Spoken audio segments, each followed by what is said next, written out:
Hi, I am Diana, founder and CEO of Sparkle Room Beauty, which is online community to make makeup easy. If you haven't subscribed to my channel yet, make sure that you do. I wanted to share today, I actually have no makeup on because I got a facial yesterday and wanted to keep it clean and let it breathe. But I wanted to share how I get my beach waves because I've been getting a lot of questions recently about how I do this. And so I wanted to give a quick little demo. So first thing is, make sure that you're not trying to take too much hair when you're doing your curls. That's one of the biggest mistakes I see people making, is that they're trying to put too much hair on the curling iron. So I actually have thin hair, but I have a lot of it. So I usually portion my hair into 3 layers when I'm doing my curls. If you have a little bit less hair, you definitely might be able to do less.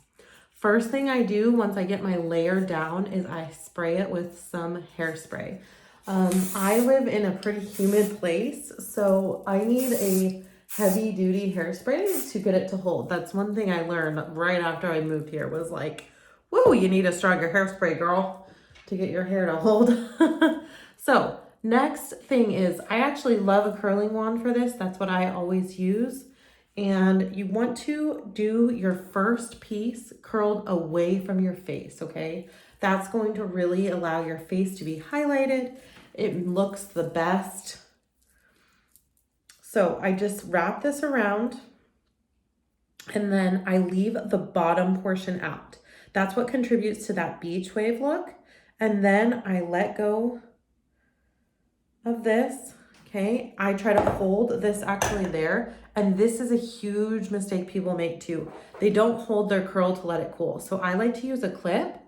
I clip my hair and then I move on to the next portion, because that way I'm not sitting there holding it, because who has time for that? Ain't nobody got time for that. So the next curl, I'm gonna curl the opposite direction. This helps you get more volume. It helps your curls stay separated. So I'm curling this one towards my face. Again, I'm leaving that bottom portion out. I'm holding that bottom portion. And then as I'm letting this go, I am holding that ringlet in place. And I am going to clip it, okay? All right, I'm gonna do the rest of this bottom portion and probably the next layer, and then I will be back with you to show you a few more tips. Okay, so I got all the way through the bottom 2 layers with the curls going forward, back, and now I'm gonna take my top layer out of my scrunchie, find my part, and then we're gonna, of course, just like I did for the other 2 layers, once I let that down, I put the hairspray in.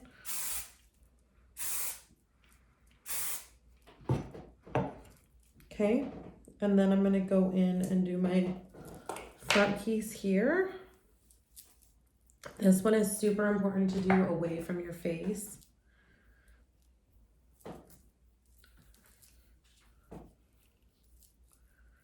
Again, just remembering to leave that bottom portion out. And I hold that until I can get my clip in. Next one.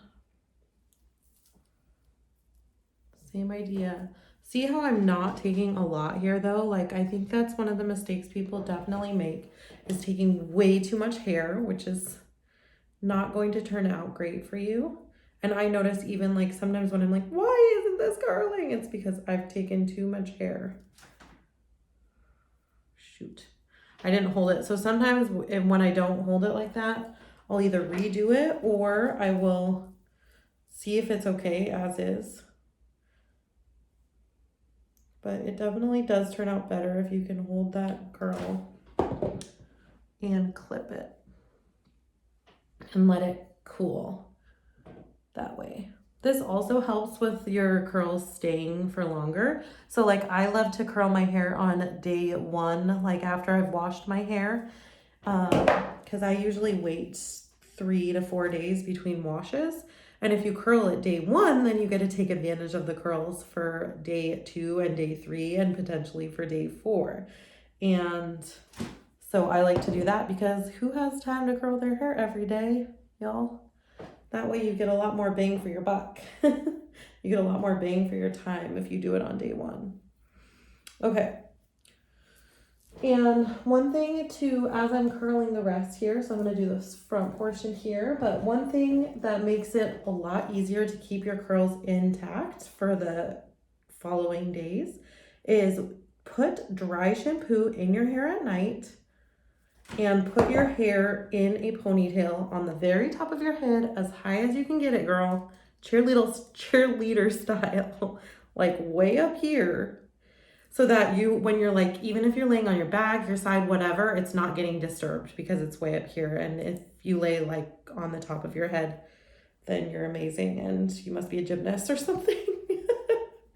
But yes, so then you, after you wake up in the morning and you are ready and whatever, you're ready for your hair, just take the scrunchie out. And sometimes I'll have to touch up like the top curls, or sometimes I'll just leave it as is. You probably will not want to brush it. If you brush it, then you're going to lose a lot of your curls. If you feel like you really need to brush it, you definitely can, but you're probably going to have to recurl a lot of it. So I like to actually just not, don't tell anyone, not brush it on day 2 and 3 so that I can leave my curls intact. Okay, and I know these curls are looking a little crazy right now, a little curly Q. So I'm going to show you what to do. I'm almost finished here. All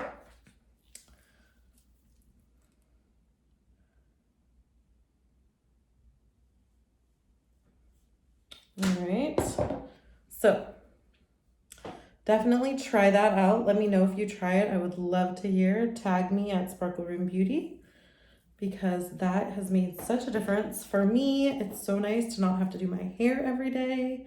I love dry shampoo for that reason.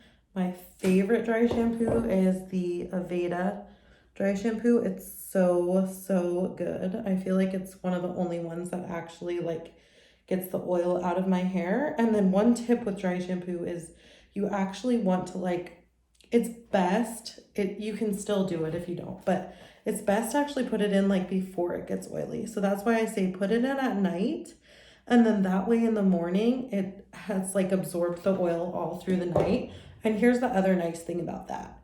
You've moved around enough during the night that you're not like seeing residue or anything from your dry shampoo. You're just like getting the benefits of it without getting like whiteness and that kind of stuff that happens sometimes with dry shampoo. Okay, super important to leave the bottoms out, like I said. Okay. So, and if you have like a weird one like this, you can always go in and recurl them, okay? So I'm actually gonna like kind of get the curl out a little bit, and then I'm gonna start it a little bit lower and not go down as far, just because this is a really short piece of hair. See? Voila. All right, so now once we're done, we've got the clip out of my hair. I'm gonna do one last hairspray. So I did a hairspray on each layer, and then I'm gonna do one last hairspray right now. And then you want it to be messy. So after you hairspray, that's when you're gonna go in. After you're completely done, after you've hairsprayed, that's when you're gonna go in and just run your fingers through it. And hold on, because I've got one more fabulous tip for you. I pretty much belong in Texas. Like, I love big hair and I cannot lie. For reals. So if you are like me and you love big hair, but you don't want to tease your hair a ton, this living proof full dry volume blast is amazing. It really adds volume to your hair, and unlike any other volume product I've tried, it actually stays voluminous. Like, I feel like a lot of other volume products I've tried, it's like it looks great for 10 minutes and then it's flat again. This holds up even in Virginia humidity. So how you use this product is you take it, you shake it, and then you spray it. And so I'll do like 2 or 3 layers of this. Take it, shake it, spray it. Okay.